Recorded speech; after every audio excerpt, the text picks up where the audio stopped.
Hello, I'm Dr. Hassaan Tohid, and I'm here with an amazing topic: how to write a book chapter in 2022.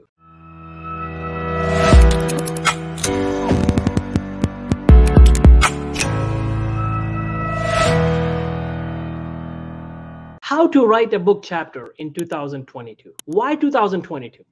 Because last year I created a video in 2021 how to write a book chapter, and many of you loved it, liked it, and appreciated it and learned a lot from it. Therefore, I decided, why not expand on it? Why not add more points into it? The points that we covered in that video were not sufficient. No video is sufficient for one particular topic. That's why you have to study and watch more and more videos, read more and more about a topic, because no one book or no one video is enough. Therefore, in this video, I'll expand more and we will dig deeper into how to write a book chapter. So how do you write a book chapter? First of all, how do you get this opportunity to write a book chapter? You may get an email from somebody, from a scientist, or you may see somebody posting on LinkedIn that they are working on a book and they are looking for book chapters. Or you may get an inbox message on Facebook, Instagram, or you may also get a message on ResearchGate if you already are a researcher.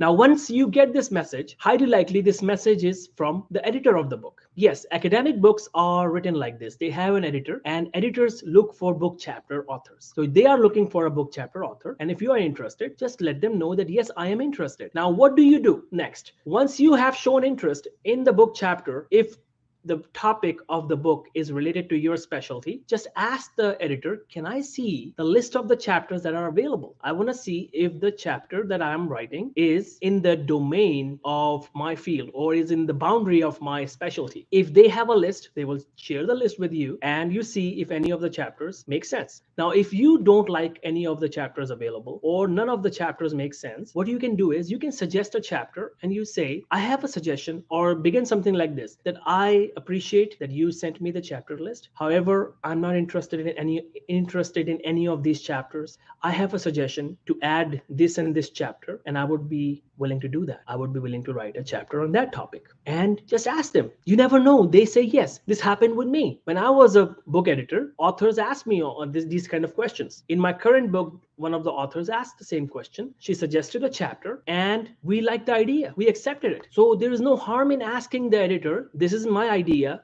Would you like to add this chapter? They may say yes. So if they say yes, congratulations. Now you have been given a chapter. Now, what's next? They will send you a contract, sign the contract, send it back to them. And remember, this is a volunteer project. You are not getting paid for it. But what you are getting is prestige, honor, respect, recognition, because this chapter will be read by so many people. These chapters of the books that have editors, they belong to big names like Springer, Elsevier publishers. These are big names. So many people will read your chapter. It will help you in getting more promotions, job interviews. It will give you citations. So chapter writing is an honor and prestige, and it's a volunteer project. So once you have signed the contract, now ask the author, now ask the editor, once you have submitted the contract, now ask the editor about the outline. Do they have any outline? If they have an outline, that's wonderful. If they don't, then you will create an outline. It's your responsibility to create an outline. By outline, I mean the possible headings that you will have in your chapter. Once you have it, now move to the next part. Ask them the deadline. Ask them the length of a chapter. How long is the chapter? And the last thing, you will ask the format. Do you want to write it in APA format or MLA style? What is the style of writing? So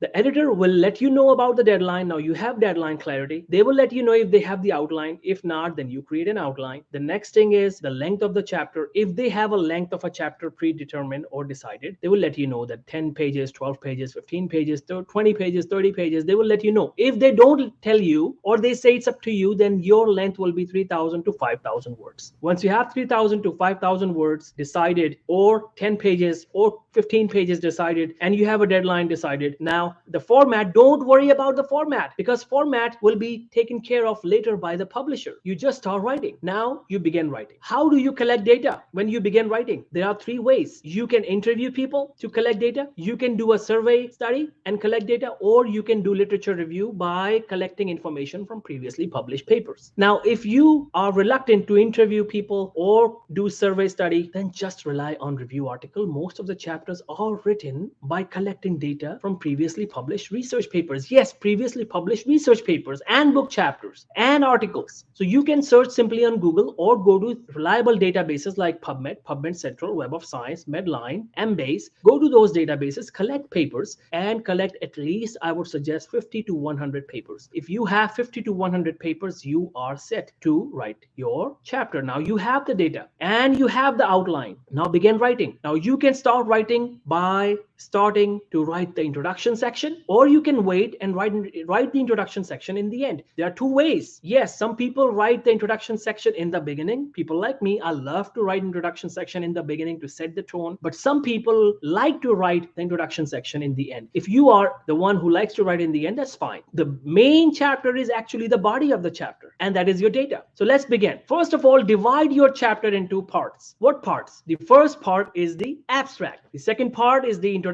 The third part is the body of your chapter, and this will have multiple headings related to your topic, and then the conclusion section. And then the last part is the references. And if there was somebody who helped you but does not justify the authorship or does not want to be an author, then just thank them in the acknowledgement section just before the references. Now let's begin. If you're writing introduction section in the beginning or in the end, how do you write the introduction section? Divide into 3 or 4 paragraphs. Start with a quotation, a story, or statistical data numbers, some numbers that how many people are affected. Let's say if I am writing a book chapter on Parkinson's disease and smoking, so I'll start with how many people have Parkinson's in the US and how many people have Parkinson's all over the world, how many people smoke all over the world, and how many people with Parkinson's smoke in the US and in the world. So I will have numbers. I can start with a quotation by one of my patients, or I can start with a story, a real patient story that I may have seen in my medical school times or during my clinical practice years. Whatever you want to do. It could be a real story, it could be a real case scenario, or it could be a hypothetical case scenario that this is how usually these people present, these patients present. So your first 1 or 2 paragraphs will be about the statistics, the story, or the quotation, or all 3 together. Then the next paragraph is the problem. Remember, you don't have research question in the chapter. Book chapters don't have research question most of the time. So you will just have the problem, that why are you writing this, and what will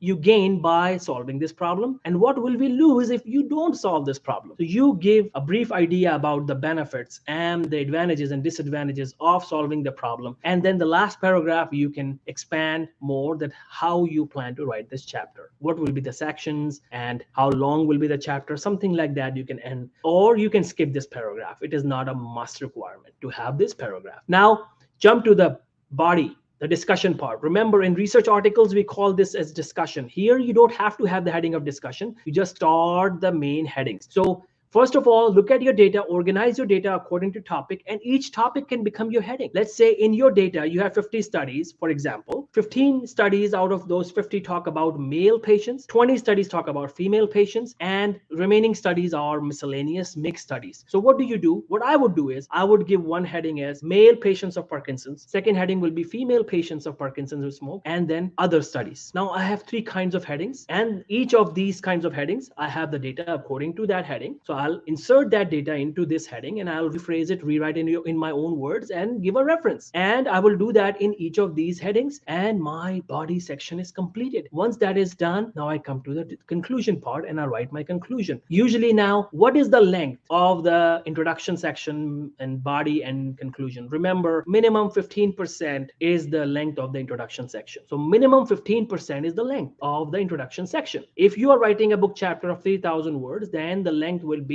450 words minimum. And yes, of course, you can expand it to 500, 600, maybe 1,000 words. The more, the better, but minimum 450 words. And do you bring some references in the introduction section? Absolutely. You do bring some reference section in the introduction section, up to 8 to 15, from 8 to 15 references in the introduction section. And can you bring some tables and figures? Absolutely. You can bring some tables and figures. Now, the next thing is the body. How many references? Whatever remaining references were there in your data, you bring them.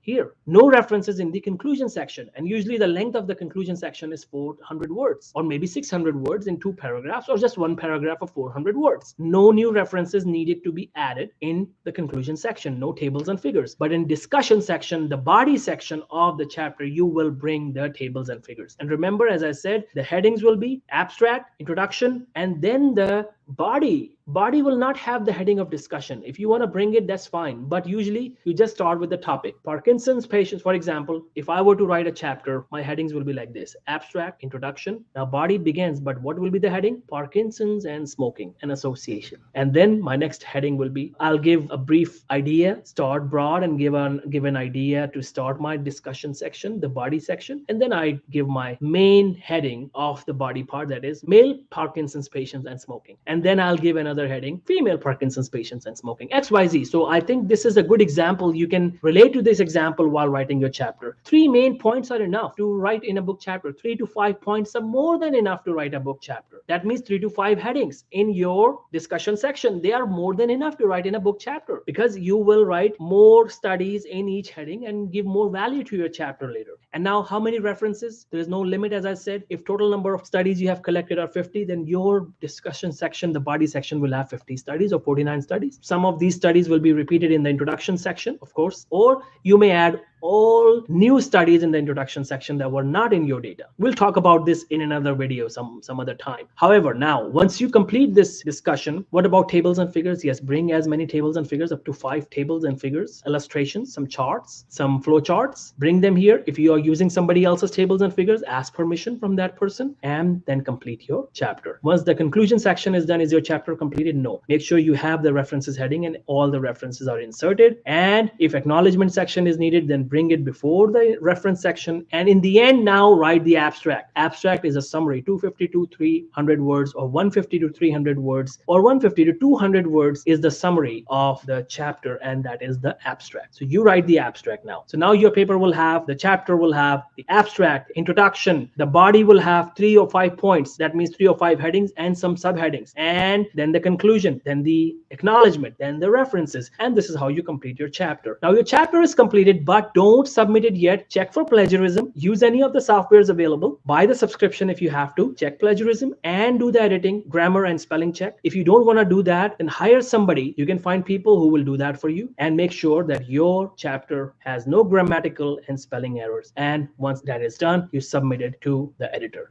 The editor will look at it. If there are any changes needed, they will send the chapter back to you. Don't get disappointed. Make the changes and do the grammar check again and plagiarism check again and send it back to him. Remember, if you forget to do the editing, that's not a big deal, because the publisher will take care of the spelling and grammar errors. But it doesn't look professional when you submit something to an editor of a book without checking the grammar and spellings, and the plagiarism, of course. So once you have done it, your chapter is completed. So I'll repeat again quickly. If you have been given a task to write a book chapter, remember, contact the editor, get the contract, sign the contract, send it back to them. Now create an outline. If you don't have the outline, ask them if they have the outline, the editor. If they don't have the outline, then create an outline and ask them about the deadline, about the format, about the length of the chapter. Now, once you have the clarity of that, start collecting data. You can collect data from previously published papers if you want to rely on previously published papers or previously published chapters, or if you want to mix them together with survey or interview, then wonderful, you can do that as well. And then start writing your chapter. You can start by writing the body, or you can start by writing the introduction section. If you start with introduction, you now know how to write the introduction section, and then the body, bring 3 to 5 points. Each point will be a heading, and then you end it with a conclusion section, and then you give the acknowledgement section, then the reference section, and then in the end you write the introduction section if you want to write it in the end. And then the last thing is the abstract. And now in the end, decide the title, write the title down, and then you check the plagiarism and grammar check, and then send your chapter back to the editor. And this is how you write and submit